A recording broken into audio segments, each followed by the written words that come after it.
My name is Erica, and I'm 28 years old. As a surgical nurse in Boston, I worked countless night shifts to finally buy my own apartment 3 years ago. Growing up, my parents always put my brother Adam's needs first, but I was still proud of my independence. Yesterday, after a grueling 12-hour shift saving lives, I came home to find strangers packing up my belongings. My mother had forged my signature to sell my apartment to fund my brother's Ivy League education. Before I continue my story, let me know where you're watching from. In the comments, hit that like button and subscribe to hear what happened next. I grew up in a middle-class suburb of Boston, with my parents, Margaret and James, and my younger brother, Adam. Our neighborhood was the kind with matching mailboxes and tidy lawns that my dad meticulously maintained every Saturday morning, while my mom prepared Adam for whatever academic competition he had that weekend. My mother worked as a successful real estate agent, always dressed impeccably in tailored suits with not a hair out of place. Her perfectionism extended to every aspect of our lives, especially when it came to Adam. My father was an accountant at a local firm, quiet and passive, who rarely contradicted my mother on anything important. From the earliest days I can remember, there was always a stark difference in how my parents treated Adam and me. Adam was 4 years younger than me, but somehow his needs always came first. He was academically gifted, showing an aptitude for science and math from an early age. My mother saw this as his ticket to greatness and made it her mission to nurture his talent at any cost. I still remember my 10th birthday when my parents canceled my party because Adam had come down with a mild cold. It wasn't that he was dangerously ill, he just had a runny nose. But my mother insisted he needed absolute quiet to recover. Instead of having friends over for cake and games, I spent my birthday silently reading in my room while my mother fussed over Adam downstairs. This pattern continued throughout our childhood. When I was 16 and made the volleyball team, my parents attended exactly 2 games the entire season. Meanwhile, they never missed a single one of Adam's science fairs or math competitions, even when they had to drive 3 hours each way. The most glaring example of this favoritism happened during my high school graduation. I had worked hard to become salutatorian of my class, an achievement I was incredibly proud of, considering I also worked part-time at the local pharmacy. I had been looking forward to my graduation party for months, inviting friends and even a few teachers who had supported me. 3 days before the party, Adam got invited to a prestigious science competition that happened to fall on the same weekend. Without even consulting me, my mother canceled my graduation party. Adam might never get an opportunity like this again, she explained as she saw my face fall. You'll have other celebrations in your life.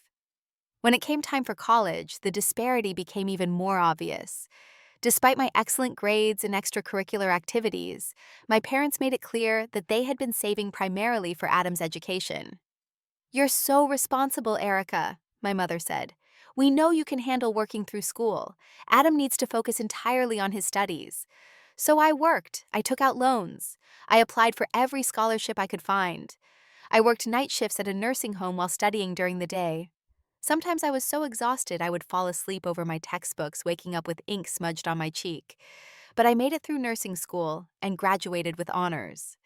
My graduation ceremony from nursing school was attended only by my father, as my mother had taken Adam to visit potential colleges that weekend. My father brought me a small bouquet of flowers and a card signed by both my parents. Inside was a $50 gift card to a local restaurant. That same month, my parents spent $2,000 on a new computer for Adam because he needed it for his studies. After graduation, I secured a position as a nurse at Boston Memorial Hospital in the surgical department. The hours were grueling and the work was emotionally taxing, but I loved being able to help people when they were most vulnerable. I found purpose in my career that I had never felt within my family. It took me 3 years of careful saving overtime shifts and frugal living, but I finally saved enough for a down payment on a small one-bedroom apartment in a decent neighborhood. It wasn't fancy, but it was mine. The day I signed those papers was the proudest day of my life. I invited my family to a small housewarming gathering, but only my father showed up, explaining that my mother and Adam were at an academic advisor meeting for his college applications. Throughout this time, I formed a close friendship with my colleague Sophia, who worked the same shifts in the ER department.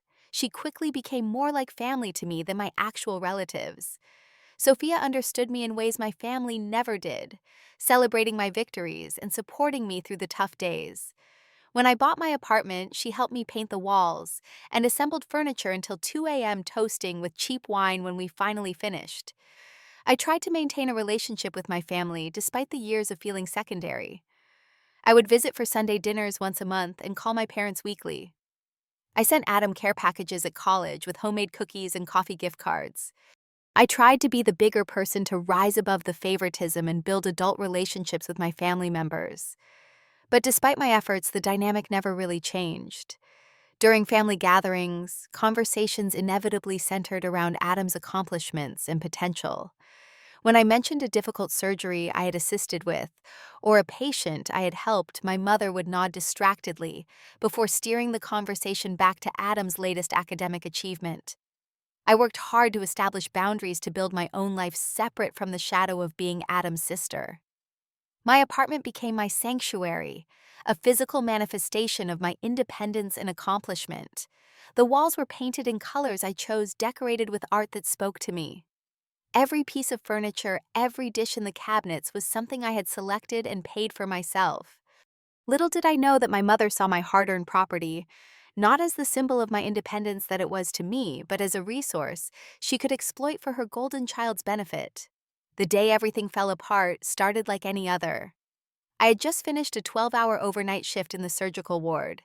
We'd had a major trauma case come in around 3 a.m., a car accident victim with internal bleeding. Our team worked frantically for hours to save him, and we did, but it left me emotionally and physically drained. All I could think about as I drove home was taking a hot shower and collapsing into my bed. The spring sun was already bright as I parked in my usual spot outside my apartment building, a modest but well-maintained brick structure with window boxes where I had planted herbs and flowers. As I trudged up the stairs to the third floor, I noticed something odd. There were sounds coming from inside my apartment. The scrape of furniture being moved muffled voices. My first thought was burglars, but burglars don't usually come in the morning when people are awake. Still, my heart raced as I cautiously put my key in the lock and opened the door. What I saw inside stopped me cold. 3 men in uniform were packing my belongings into boxes. My bookshelves were already empty, the books stacked in neat piles next to cardboard containers. My couch was wrapped in plastic. The artwork had been removed from the walls, leaving ghostly rectangles where they had hung. "Excuse me," I said, my voice coming out higher than normal. "What are you doing in my apartment?" The oldest of the men, gray-haired with a clipboard, looked up with a professional smile. "Good morning, ma'am. We're with Superior Moving Company.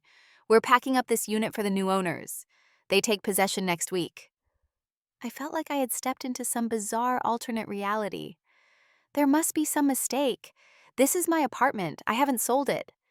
The man's smile faltered as he reached for his clipboard. "Are you Erica Palmer?" "Yes, that's me." "Well, Ms. Palmer, we have the paperwork right here. This property was sold last week. The closing documents were all signed and processed. We were hired by the new owners to pack and move out the current contents." My knees felt weak as I reached for the papers he held out. And there, it was a document with my name and what appeared to be my signature authorizing the sale of my apartment. Except it wasn't my signature. It was close enough to fool someone who didn't know better, but I recognized the handwriting immediately. The slight curl of the E, the way the A was formed. It was my mother's handwriting. "This isn't my signature," I said, my voice shaking. "I didn't sign this. I didn't sell my apartment." The movers exchanged uncomfortable glances. "Ma'am, we just go where we're told. If there's some kind of issue with the sale, you'll need to contact your real estate agent or lawyer." I pulled out my phone with trembling hands and called my mother. It went straight to voicemail. I tried again. Nothing. I texted her, "Why is there a moving company in my apartment? Call me now." Next, I called my father at work. He answered on the fourth ring, his voice cautious. "Dad, there are movers in my apartment saying it's been sold. What's going on?" There was a long pause. "Your mother was going to talk to you about this." He finally said, his voice quiet. "Talk to me about what?" I nearly shouted. "Adam got accepted to Harvard Medical School," he said, as if this explained everything. What does that have to do with my apartment? Another pause. We emptied our savings for his undergraduate degree. Medical school is much more expensive. Your mother figured out a way to make it work. The realization of what he was saying hit me like a physical blow. By selling my apartment without my knowledge, by forging my signature. She thought you would understand, my father said weakly. Adam's future as a doctor will benefit the whole family, and you're doing well, you can find another place to live. I couldn't believe what I was hearing. Dad, that's fraud. It's illegal. How could you let her do this? His voice became defensive. Your mother felt that after everything we've done for you, you owed the family this much. It's not like we raised you for free, Erica. I was speechless. The movers had stopped working and were pretending not to listen, but their discomfort was palpable. Where am I supposed to live? I asked, tears now streaming down my face. I have nowhere to go. Your mother thought you could stay with that friend of yours, the one from the hospital, until you find a new place. My father replied, as if this was a perfectly reasonable solution. I hung up without saying goodbye, then collapsed onto my half-dismantled couch and sobbed. One of the movers awkwardly offered me a tissue from a box they hadn't packed yet. With shaking hands, I called Sophia, trying to explain through my tears what was happening. She arrived 20 minutes later, took one look at the scene, and took charge. Stop packing, she told the movers firmly. This property has been fraudulently sold. My friend did not authorize this sale, and that's not her signature on those documents. The head mover scratched his balding head. Look, we're just doing our job. We need authorization from the moving company to stop. While Sophia argued with them, I took photos of all the documents, including the forged signature. Eventually, the moving company supervisor was called, and after I explained the situation, they agreed to suspend the move pending resolution of the misunderstanding. After the movers left, Sophia helped me gather essential items into a suitcase. You're staying with me until we figure this out, she said in a tone that brooked no argument. And first thing tomorrow, we're talking to a lawyer. As I looked around at my partially dismantled life, the place I had worked so hard for now in boxes and disarray, a cold determination replaced my shock and sadness. This betrayal was too great to ignore or forgive. For the first time in my life, I was going to stand up to my mother no matter the cost. In the days that followed, I felt like I was moving underwater, everything slow and distorted. I stayed on Sophia's pull-out couch, wearing borrowed pajamas, and trying to make sense of my new reality. I took emergency leave from the hospital, unable to focus on patient care while my life was imploding. With Sophia's encouragement, I met with her friend Julian, who worked as a paralegal at a law firm. He helped me understand my options and connected me with a lawyer who specialized in fraud cases. This is straightforward identity theft and fraud, the lawyer Ms. Abrams explained during our consultation. The fact that the perpetrator is your mother doesn't change the illegality. You have two options: press criminal charges, which could result in your mother facing jail time, or pursue a civil lawsuit to recover your property and damages. I couldn't imagine my mother in jail despite what she'd done. But I also couldn't let her get away with stealing my home. Ms. Abrams helped me file for an emergency injunction to halt the final transfer of property while we gathered evidence. Meanwhile, I still hadn't directly confronted my mother. She had been avoiding my calls, sending only brief texts, claiming we would talk soon, and asking me to be reasonable about Adam's future. Each message made my blood boil. After nearly a week of this limbo, I decided it was time for a direct confrontation. I didn't warn them I was coming. Instead, I drove to my parents' house on Sunday evening, knowing they would be having their regular family dinner, which typically included Adam when he was in town. I parked my car down the street, not wanting to alert them to my presence, before I made it to the door. The familiar walk up the paved driveway felt surreal, like I was approaching a place I had only seen in dreams rather than the house where I had grown up. I rang the doorbell instead of using my key, suddenly feeling like a stranger. My father answered, his face falling when he saw me. "Erica," he said, his voice strained. "We weren't expecting you." "Clearly," I replied, pushing past him into the foyer. I could smell my mother's signature Sunday pot roast wafting from the kitchen. I walked directly to the dining room, where I found my mother setting the table with her good china, the kind reserved for special occasions. Adam was sitting at the table scrolling through his phone. They both looked up when I entered. "Erica," My mother exclaimed with artificial brightness. What a surprise! I've been meaning to call you to discuss some exciting developments. You mean how you committed fraud by forging my signature to sell my apartment without my knowledge or consent? I asked, my voice steady despite the anger coursing through me. Adam's eyes widened and he looked between me and our mother. What is she talking about, Mom? My mother's smile tightened as she carefully placed the last fork on the table. Why don't we all sit down and have dinner? We can discuss everything calmly like adults. No, I don't want pot roast. I want answers, I said. And I want them now. My father had followed me into the dining room and now stood awkwardly in the doorway. Erica, please. Your brother has some wonderful news. Oh, I've heard, I said, not taking my eyes off my mother. Harvard Medical School, right? Congratulations, Adam. Did you know your acceptance was funded by stealing my home? Adam at least had the decency to look shocked. What, Mom? What is Erica talking about? My mother sighed dramatically as if I was being unreasonable. I was going to discuss this with you properly, Erica. If you had answered my calls instead of overreacting and involving lawyers. Overreacting? I repeated, incredulous. You committed a felony. I did what was necessary for this family. My mother said, her voice hardening. Adam's education is an investment in all our futures. He's going to be a doctor, Erica, a surgeon. Do you know what that means for our family's status, our security? And my home was just collateral damage, I asked. You've always been selfish, my mother snapped, finally dropping her pleasant facade. You can find another apartment. Adam needs this more than you need an extra bedroom in that ridiculous herb garden. I looked at my father. And you went along with this. He looked down at his shoes. Your mother thought it was for the best. Adam's opportunity is once in a lifetime. And what about my opportunity? I asked. The home I worked overtime shifts for years to afford, the first place that was ever truly mine. Oh, please, my mother scoffed. You're a nurse. You didn't exactly reach for the stars, did you? Adam has real potential. Her words hit me like a slap.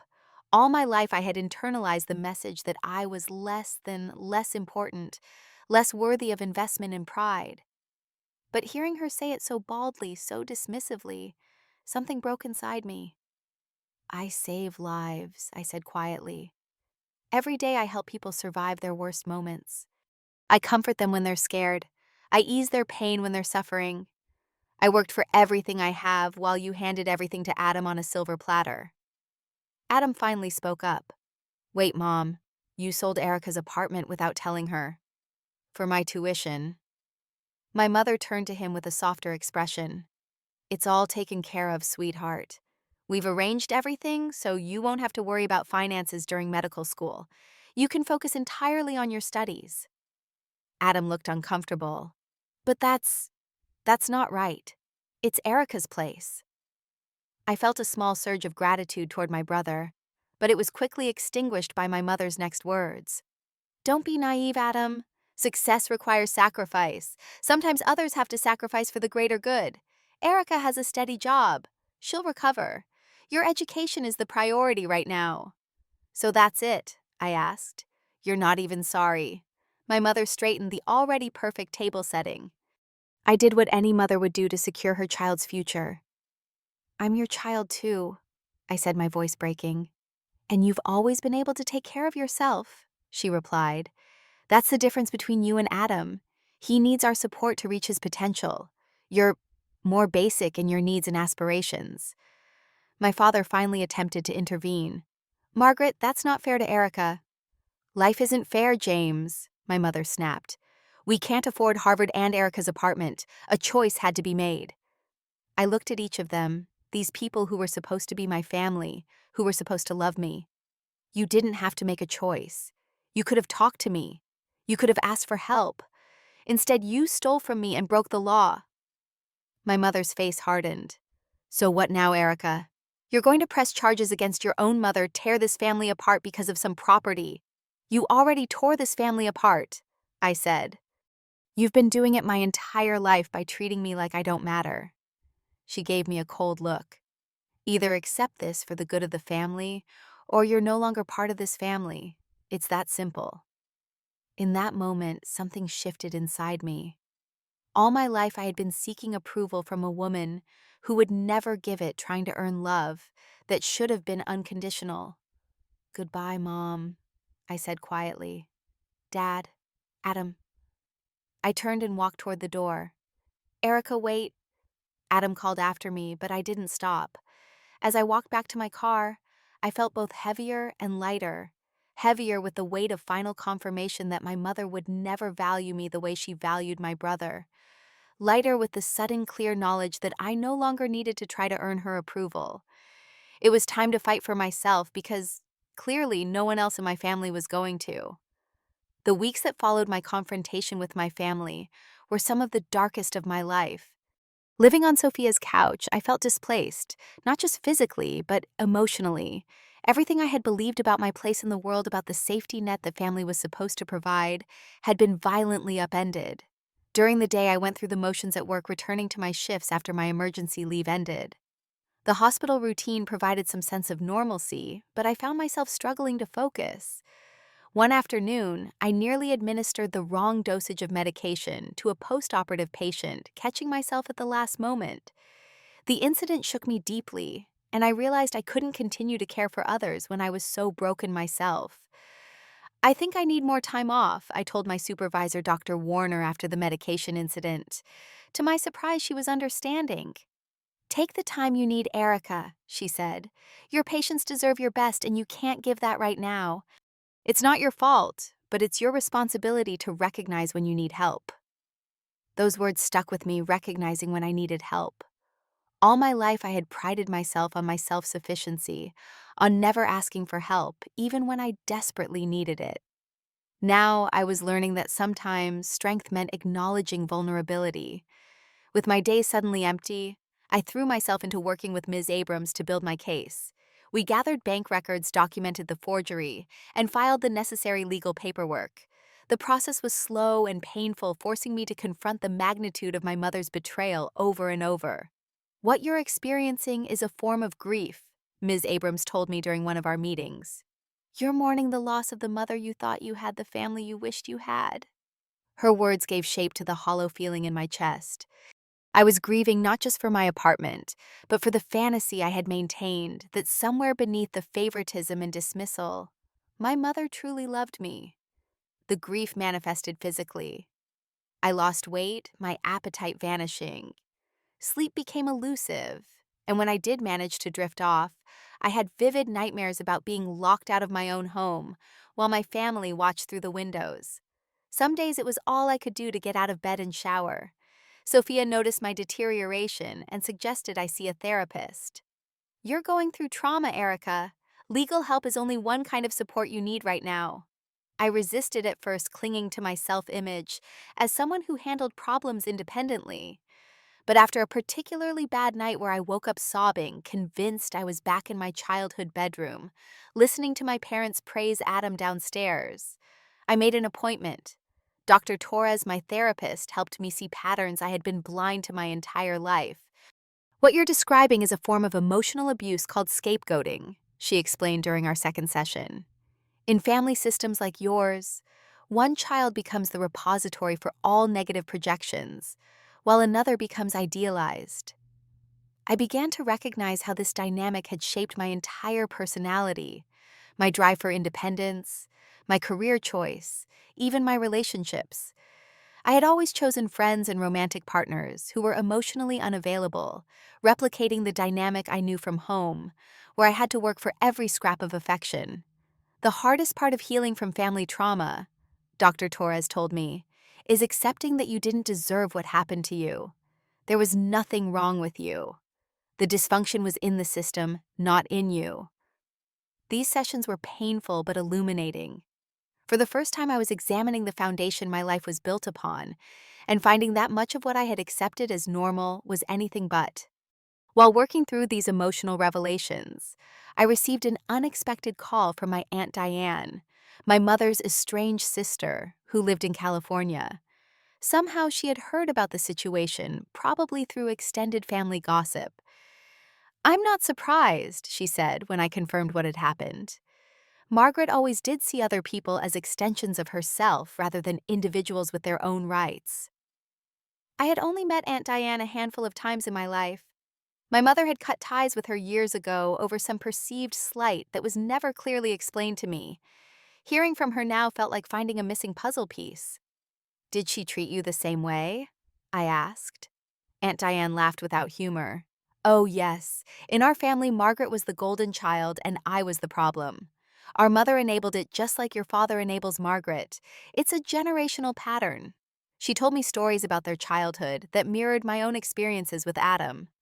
How my mother had been given opportunities that Aunt Diane was denied, how their parents had justified the disparity, with similar excuses to the ones my parents used with me. "I wish I had been there for you more," Aunt Diane said. "I suspected what was happening, but Margaret kept such tight control over family interactions. I should have tried harder to stay connected." "You're here now," I told her, surprised by how comforting it was to have my experiences validated by someone who truly understood. Aunt Diane offered not just emotional support, but practical help as well, sending money to help with my legal fees and calling regularly to check on me. Her presence in my life felt like a lifeline to a different kind of family relationship, one based on mutual respect rather than control and obligation. As my therapy progressed and my legal case moved forward, I faced a crucial decision: whether to pursue criminal charges against my mother. Ms. Abram laid out the options clearly. "The evidence for fraud and identity theft is solid," she explained. "Your mother could face not just financial penalties, but jail time. It's ultimately your decision whether to pursue that route or focus on the civil case to recover your property and damages." I agonized over the decision. Part of me wanted my mother to face the full consequences of her actions, to experience for once in her life what it felt like to not be protected and privileged. But another part of me recoiled at the thought of being the person who sent my own mother to jail, no matter what she had done. "What would justice look like for you?" Dr. Torres asked me during a session where I wrestled with this question. Not what would punish your mother most, but what would help you heal and move forward. I sat with that question for days, turning it over in my mind. As I walked through the city, as I lay awake at night on Sophia's couch, as I sorted through the few possessions I had taken from my apartment before it was emptied. Justice. I finally decided wasn't about punishment. It was about restoration, about setting things right. It was about standing up for myself in a way I never had before. And it was about making sure my mother understood, truly understood what she had done. With that clarity, I made my decision. I would proceed with both the criminal and civil cases, not out of vengeance, but out of respect for myself and the life I had built against all odds. It was time for the pattern to break, for the truth to come to light, no matter how painful the process might be. Armed with the evidence Ms. Abrams had helped me collect, I filed a formal police report for identity theft and forgery. The detective assigned to my case, a middle-aged woman named Detective Rivera, listened to my story with a mixture of sympathy and professional detachment. "Family fraud cases are more common than you might think," she told me, "but that doesn't make them any less criminal. We'll investigate thoroughly." I provided her with the forged documents, bank records, and text messages between me and my parents after the discovery. Detective Rivera assured me they would move forward with the investigation and keep me updated on developments. The legal wheels began turning, slow but inexorable. Within 2 weeks, my mother received formal notice that she was under investigation for fraud and identity theft. The reaction was swift and explosive. My phone immediately began buzzing with messages and calls from family members. My mother's text was brief and cold. "I hope you're satisfied with destroying this family." My father called, his voice pleading. "Erica, please reconsider this. Your mother was only trying to help Adam. We can work this out privately as a family." "She had that chance," I reminded him. "She chose to steal from me instead of asking for help." The most surprising reaction came from Adam. He showed up at the hospital during one of my shifts, waiting for me in the cafeteria during my break. "I had no idea, Erica," he said, looking genuinely distressed. "I swear I didn't know what Mom did until you came over that night." I studied my brother's face. We looked similar, both having our father's brown eyes and our mother's straight nose. But Adam had always been softer, protected from harsh realities by our parents' coddling. "Would it have mattered if you did know?" I asked him. "Be honest." He flinched, then looked down at his hands. "I don't know. I'd like to think I would have stopped her, but—" He trailed off. "But you've always accepted what they gave you, without questioning where it came from, or at whose expense," I finished for him. He nodded miserably. "I'm starting to see that. And I'm sorry, Erica, for everything. Not just this, but for all the years I didn't notice how differently they treated us." His apology surprised me. It was the first time anyone in my immediate family had acknowledged the disparity in our treatment. It wasn't enough to fix things, but it was something. "What will you do about Harvard?" I asked him. "I've deferred my acceptance," he said, "and I'm looking into student loans and scholarships. I should have done that from the beginning like you did for nursing school." I nodded, not trusting myself to speak. Part of me wanted to comfort him to fall back into the pattern of taking care of others at my own expense. But another part, the part I was learning to listen to in therapy, knew that this was a necessary growth experience for him. As the investigation progressed, more details came to light. Detective Rivera informed me that my mother had been planning the fraud for months. Bank records showed she had opened a new account in my name using my personal information 3 months before the sale. Even more disturbing, the investigation uncovered that this wasn't the first time my mother had forged my signature. There were student loan documents from years earlier, with my forged signature as a co-guarantor loans I had never known about. "She's been using your identity for financial purposes for years," Detective Rivera explained. "This apartment sale was just the most blatant instance." The revelation sent me spiraling into another round of therapy sessions, trying to process the depth of the betrayal. How long had my mother seen me not as her daughter, but as a financial resource to exploit for Adam's benefit? Meanwhile, the sale of my apartment had been frozen by court order, but the damage was already done. The apartment had been emptied, my possessions placed in storage. I was still living with Sophia, though I had begun looking for a new place, something temporary until my case was resolved. The breaking point came when my mother was formally charged with fraud, identity theft, and forgery. The district attorney had found enough evidence to pursue criminal charges, and my mother was facing potential jail time. The bank froze the proceeds from the apartment sale pending the outcome of the case. This had an unexpected consequence. Harvard rescinded Adam's admission upon learning that his tuition would have been paid with fraudulently obtained funds. I learned this from my father, who called me sounding more defeated than I had ever heard him. "Adams lost his spot at Harvard," he said, "and your mother's real estate broker license has been suspended pending the outcome of the criminal case. Our lives are falling apart, Erica." For a moment, I felt a flicker of the old guilt, the ingrained sense that it was my responsibility to fix things, to sacrifice for the family's well-being. But Dr. Torres' words echoed in my mind. "You didn't cause this situation. You are responding to it in a healthy way by protecting yourself." "I'm sorry, Dad," I said, and I meant it. "But this is the consequence of Mom's choices, not mine." After a long pause, he surprised me. "You're right," he said quietly. "I've enabled her for so long, looked the other way when she favored Adam, told myself it was normal for parents to have different relationships with different children. But what she did to you, there's no justifying that. I've failed you as a father, Erica, and I'm truly sorry." It was the first genuine apology I had ever received from either of my parents. It didn't heal the wound, but it felt like the first stitch in what would be a long process of repair. The case moved forward, and my mother was required to appear in court for a preliminary hearing. I attended, sitting in the back of the courtroom watching, as my mother, always so proud and put together, stood before the judge in a conservative suit that couldn't quite mask how much weight she had lost. The judge was stern as she reviewed the evidence. "Mrs. Palmer, the charges against you are extremely serious. Identity theft is a felony offense, and the fact that the victim is your own daughter makes this case particularly troubling." My mother attempted to explain her actions, her voice taking on the persuasive, reasonable tone she had always used to get her way. "Your Honor, this was a family matter that has been blown out of proportion. I was only trying to secure my son's education. My daughter has always been independent and resourceful. I knew she would land on her feet. The judge was unmoved. That is not your decision to make, Mrs. Palmer. Your daughter is an adult with legal rights to her property and identity. What you have described is not parental guidance, but criminal activity. My mother's face flushed with anger and humiliation. As she turned to leave the courtroom, her eyes met mine for a brief moment.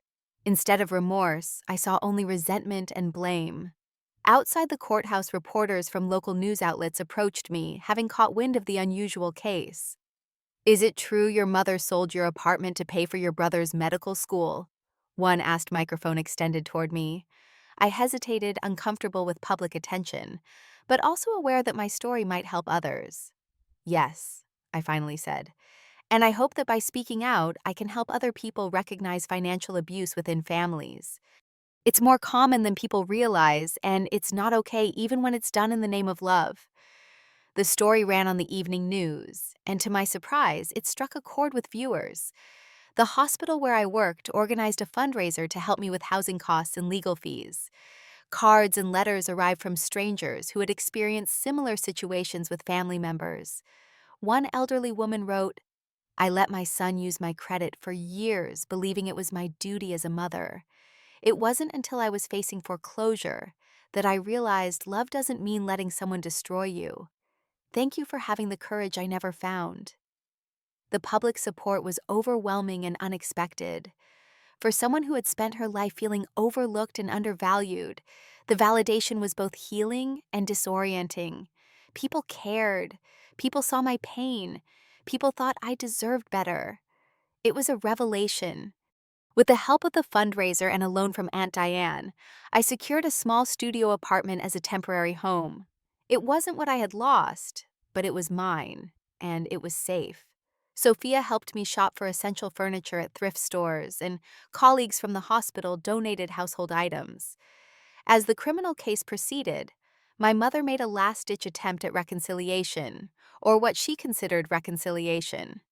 She invited me to meet at a cafe, a public place, where she perhaps felt I would be less likely to make a scene. I agreed to the meeting with Ms. Abrams's knowledge, curious about what my mother would say now that she was facing real consequences for perhaps the first time in her life. She was waiting when I arrived, looking immaculate as always, but with new lines around her mouth and eyes. She stood to greet me, arms outstretched for a hug that I didn't reciprocate. We sat across from each other, two strangers connected by blood and trauma. "Erica," she began, her voice gentle, in the way it only was when she wanted something. "I think this has gone far enough. We're family. Families forgive each other. I'm willing to apologize if that's what you need to move forward." "An apology would be a start," I said, keeping my voice neutral. "But it would need to be genuine." She reached across the table to take my hand. I let her, watching her performance with a detachment that would have been impossible just months ago. "I am sorry, darling," she said, her eyes widening with practiced sincerity. "I never meant to hurt you. I was only thinking of our family's future, of Adam's potential. You've always been so strong and independent. I thought you would understand once I explained." "Understand that you committed a felony?" I asked. "That you stole my home? That you've been using my identity for years without my knowledge?" Her expression flickered, the mask of contrition slipping for a moment. "That's such harsh language, Erica. I'm your mother. Everything I've ever done has been for this family." "No," I said calmly. "Everything you've ever done has been for Adam and for yourself. I was never included in your definition of family, except when you needed something from me." Her grip on my hand tightened painfully. "If you continue with this vindictive crusade," she said, her voice dropping to a harsh whisper, "you will destroy everything. Adam's career, your father's reputation, my freedom. Is that what you want? To punish us all because you couldn't share what you had?" I pulled my hand away, a calm clarity washing over me. "That's the difference between us, Mom. I would have shared if you had asked. I would have helped Adam if you had treated me with respect and honesty. But you didn't ask. You took. And now you're facing the consequences of that choice." I stood to leave, but she caught my wrist. "If you walk away now, there's no coming back," she threatened. "Family is forever, Erica. You'll regret choosing pride over blood." Looking down at her, this woman who had given birth to me but never truly seen me, I felt a complicated mix of sadness, anger, and finally freedom. "I'm not choosing pride, Mom. I'm choosing self-respect, something you never taught me." As I walked away, I heard her call after me, her voice rising despite the public setting. "After everything I sacrificed for you, this is how you repay motherhood." I didn't turn back. The woman I was now, the woman who had survived her betrayal and was rebuilding her life, knew better than to be pulled back into her manipulation. The court case moved forward with surprising speed. My mother, facing overwhelming evidence, eventually accepted a plea deal on the advice of her attorney. The terms required full restitution of the apartment sale proceeds, plus additional damages, community service, and probation instead of jail time. The judge who approved the settlement didn't mince words during the hearing. "Mrs. Palmer, the court shows leniency not because your actions are in any way excusable, but in consideration of your age and lack of prior criminal record. Make no mistake, what you did to your daughter was not an act of love, but an act of theft and betrayal of trust. I sincerely hope you use your probation period to reflect on the damage you have caused to your family bonds." My mother sat stiffly as the judge spoke, her face a careful mask. I wondered if any of the words penetrated her self-justification, if she was capable of the kind of self-reflection the judge encouraged. The settlement money allowed me to search for a new permanent home. After weeks of looking, I found a 2-bedroom apartment in a different neighborhood than my original place. It was newer, with large windows that filled the space with light, and a small balcony where I could recreate my herb garden. In some ways, it was better than what I had lost. "It's beautiful, Erica," Sophia said when she helped me move in. "It feels like you." She was right. In furnishing this new place, I made choices that reflected who I had become through this ordeal, not who I had been. Gone were the safe, neutral colors I had chosen for my first apartment, which had unconsciously mirrored my attempt to make myself smaller and less noticeable in my family. Instead, I chose bold blues for the living room, a rich emerald for the bedroom artwork that spoke to me rather than generic prints that wouldn't offend.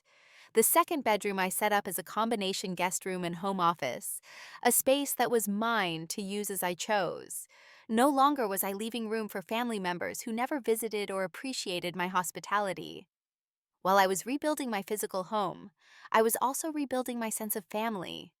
My relationship with my father entered a new phase when he began attending counseling on his own, something I never would have expected from him.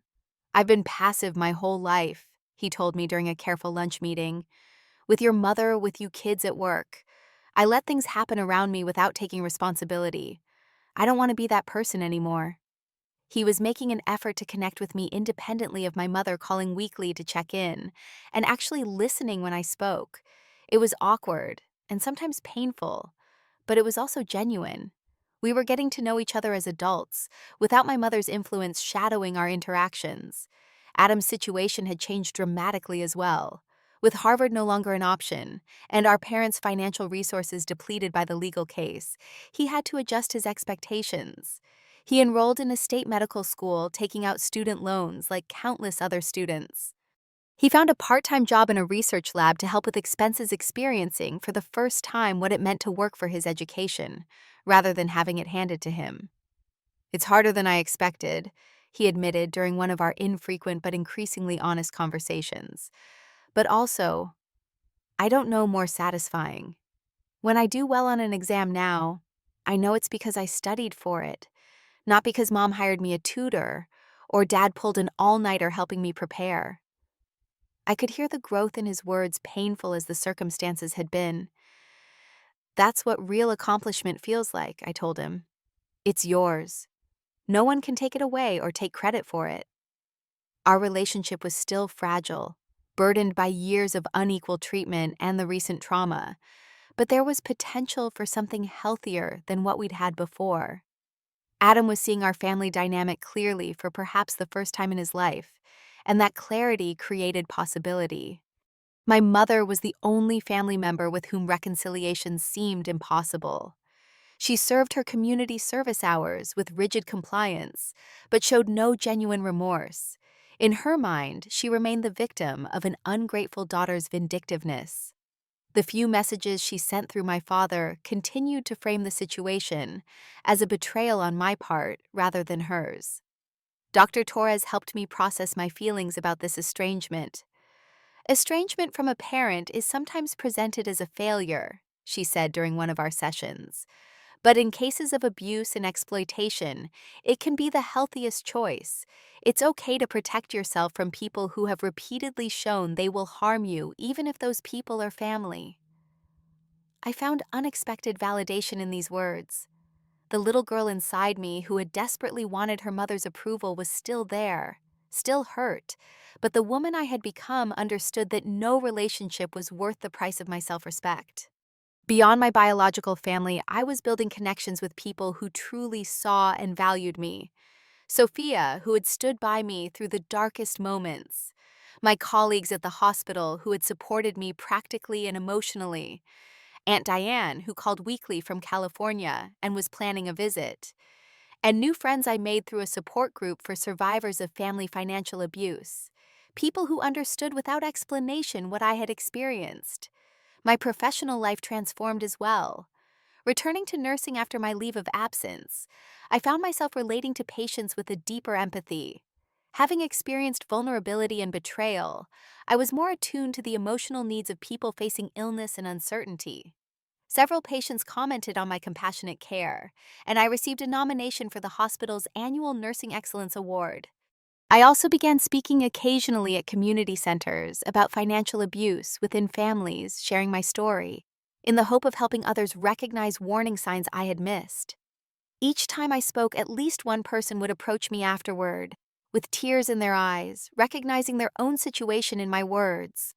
I never had a name for what was happening. One young woman told me after a presentation, "I thought I was crazy for feeling used by the people who are supposed to love me most. Hearing you speak makes me feel like maybe I'm not crazy after all." 1 year after the day I came home to find movers in my apartment, I hosted a housewarming party in my new place. The apartment was filled with friends, colleagues, and my chosen family. My father came briefly, still uncomfortable in social situations, but making an effort. Adam stopped by toward the end, bringing a houseplant as a gift. Notably absent was my mother, who had declined the invitation relayed through my father with a curt message about not being where I'm not wanted. As I looked around at the people gathered in my new home, I realized something profound had shifted inside me. The loss of my first apartment, traumatic as it was, had forced me to find my voice and claim my worth in ways I might never have done otherwise. In losing the physical space I had worked so hard for, I had gained something more valuable, the knowledge that I deserved respect, honesty, and love that didn't come with conditions. A little over a year has passed since I discovered my mother's betrayal, and I'm sitting in my new apartment watching the morning light filter through the gauzy curtains I chose myself. My herb garden on the balcony is thriving, basil and mint, releasing their fragrance when I water them each morning. The journey to this moment of peace wasn't linear. There were days when grief would ambush me, when I'd find myself crying in the shower over not just my lost apartment, but the mother I never really had. There were nights when anger kept me awake, rehearsing all the things I wished I'd said during confrontations. There were moments of doubt when the ingrained guilt resurfaced, whispering that maybe I should have just accepted the theft for family harmony. But those moments grew less frequent with time and work with therapy and support, with the creation of new patterns to replace the dysfunctional ones I'd grown up with. One unexpected change was in my relationship with material possessions.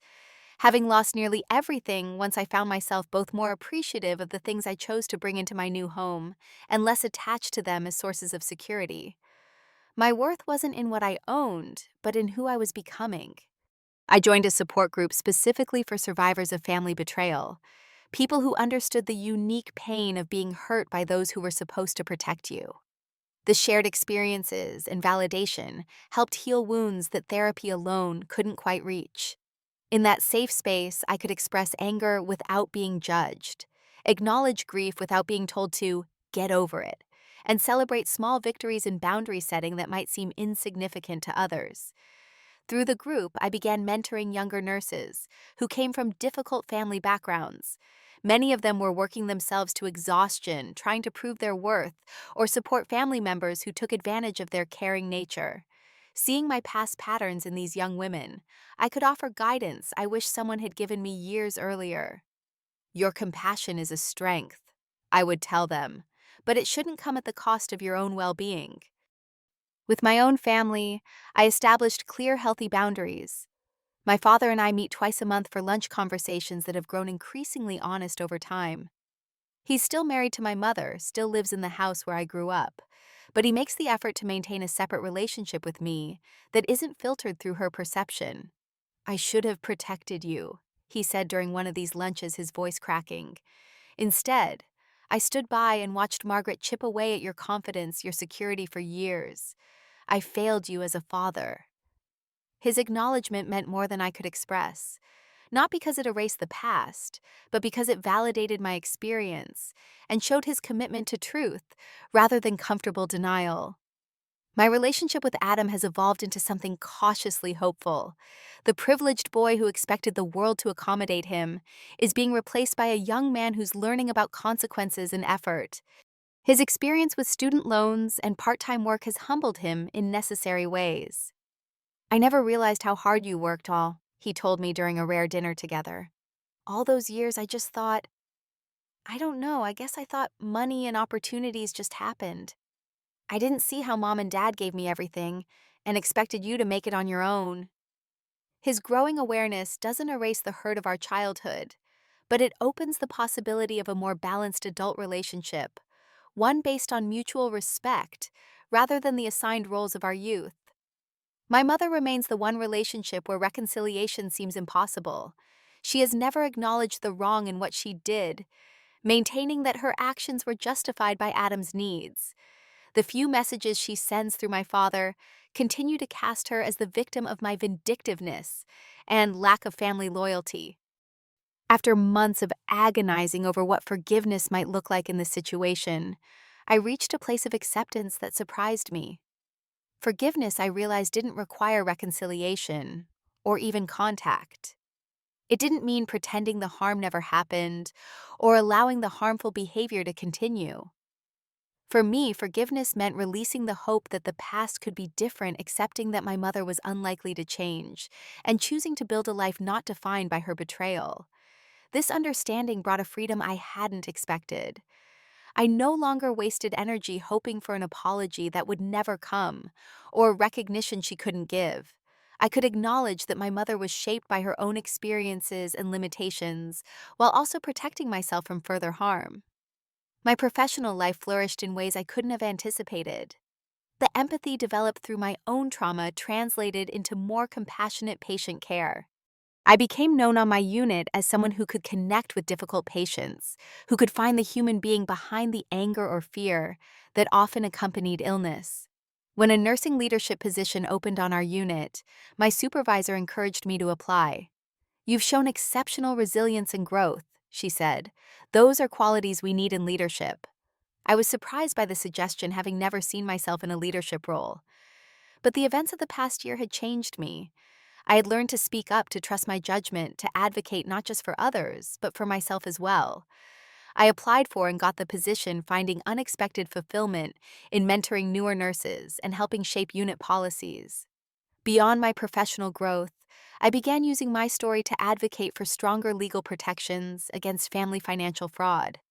I worked with a local community legal aid office to develop educational materials about financial boundaries within families, red flags for exploitation, and resources for those who discovered they had been victimized.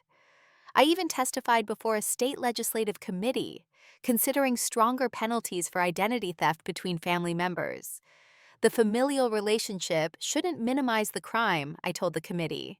If anything, it makes the betrayal more severe because it exploits the trust that should exist between family members. Throughout all these changes, my support network expanded and deepened.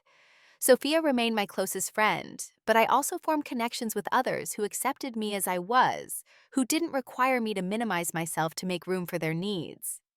I began dating again cautiously at first, but with a clearer sense of what healthy relationships should feel like. My new apartment became truly mine in ways my first place never quite managed to be.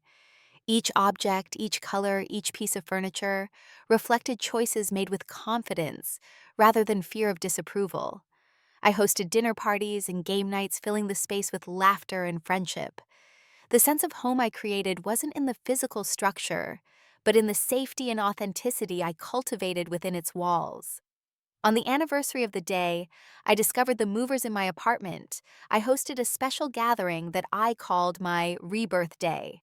Sophia, my father, Adam, Aunt Diane, who flew in from California, colleagues from the hospital, and friends from my support group all crowded into my living room. We toasted not to what I had lost, but to what I had found: my voice, my boundaries, my authentic self. Looking around at these people who truly saw and valued me, I realized that losing my apartment had led me to find something far more precious than property. I had found the strength to break generational patterns of dysfunction, to create connections based on mutual respect rather than obligation, to build a life that honored my worth rather than diminishing it. The journey wasn't over. Healing rarely follows a neat linear path.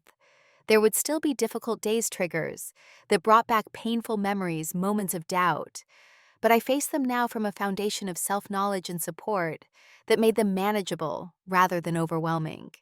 In the end, what my mother never understood was that true family isn't about blood or obligation or sacrifice that leaves you empty. It's about choice and respect, and the kind of love that builds you up rather than tearing you down. I had lost the family I was born into, but gained one I had chosen and been chosen by in return. And in that choosing, I found a home no one could ever take away from me. Have you ever had to set boundaries with family members who took advantage of you? Share your experience in the comments below. If my story resonated with you, please hit that like button and subscribe to hear more stories of overcoming family betrayal. Thank you for listening to my journey from heartbreak to healing. Remember, sometimes the family we create is more valuable than the one we're born into.